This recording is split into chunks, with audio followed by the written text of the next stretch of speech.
Romney. Joining us now is Ryan Grimm. He's Washington bureau chief for the Huffington Post. He broke the news on this video tonight. Mr. Grimm, thank you for being here. It's nice to have you here. Hey, thanks for having me.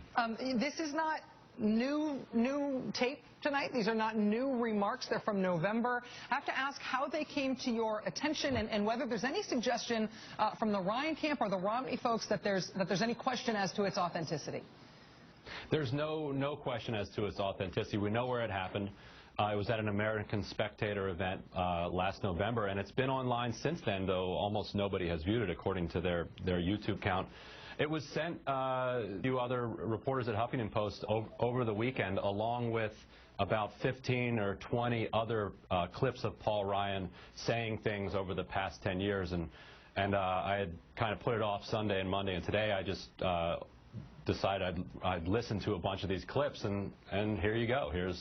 Here's Paul Ryan. In terms of the list of stuff that you are being sent, I know enough about Paul Ryan's history as a public figure to know that he makes comments that are sort of like this, that are sort of along these lines about makers and takers, the sort of Ayn Randian vision of an America that's a zero-sum game between people who are giving and those who are taking. I know he makes comments like that generally. Do you feel like these are the most newsworthy because he's specifically identifying 30%, and you see that as a parallel to what Mitt Romney was saying about 47% of the country?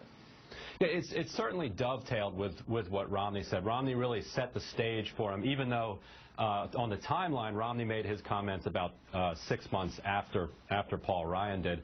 He also, in some of the clips we were sent, talks about Medicare and how he's arguing, look, what we're doing is privatizing Medicare. He's arguing to right-wing audiences, saying, look, get behind me. This is what we're trying to do.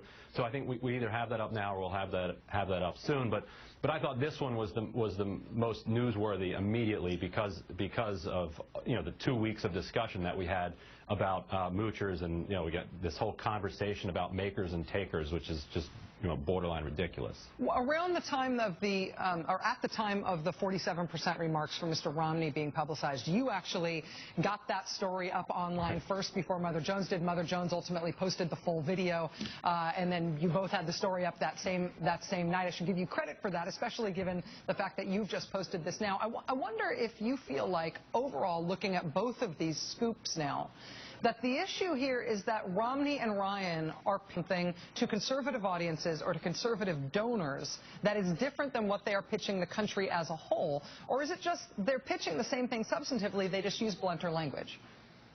I think it's just blunter language, because I think that Romney, Ryan, and a lot of the donors don't think that behind closed doors a lot of this stuff is that offensive. I've talked to several of my right-wing friends who, when Romney's tape first came out, said, I wish Romney would talk like this more often. And I think that they're able to countenance this kind of thing because they've never lived on government assistance. They've lived on corporate welfare, no doubt, but they don't see that as the same thing.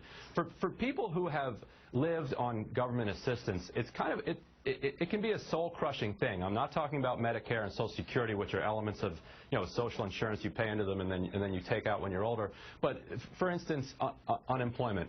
I've been on unemployment.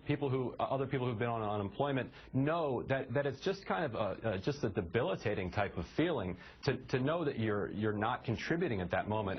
And the idea that is your preferred state of being, it just shows the lack of understanding that people like Romney and Ryan have for people who are in that situation.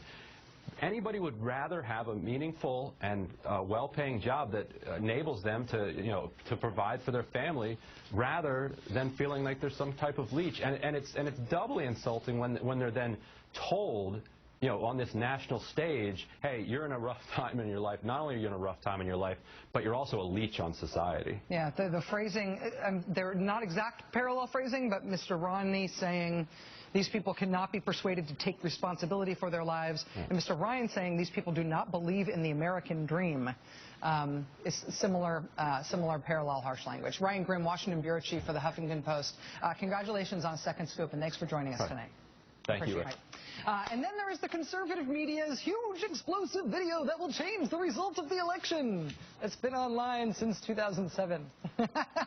The Drudge Report and Fox News and the rest of the conservative media sphere tonight have lost their minds over tape in which the main offense by President Obama appears to be that he is an African-American man addressing an African-American audience.